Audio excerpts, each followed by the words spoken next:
Protesters gathered together across much of the Arab world on Friday as regional unrest spread beyond Tunisia and Egypt. Demonstrations have been held in Amman, Beirut, and other Islamic in support of the Egypt protest. Jenny Lin takes a closer look.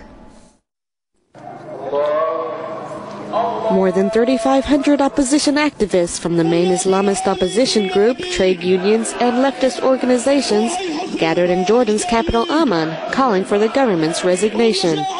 The rallies marked the third consecutive Friday of protests after Muslim prayers inspired by unrest in Tunisia and Egypt.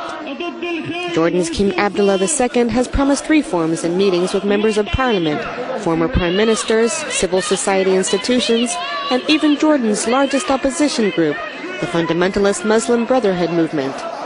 Elsewhere, dozens of Lebanese and Egyptians protested outside the Egyptian embassy in Beirut in support of the tens of thousands out on the streets of Cairo.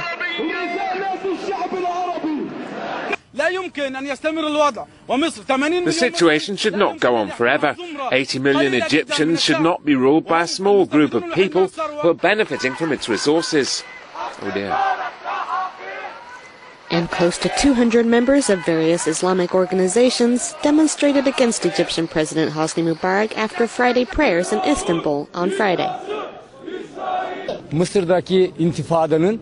We want to show our support for the revolt in Egypt. We send our regards. Hopefully the oppression of the past 30 years will end today.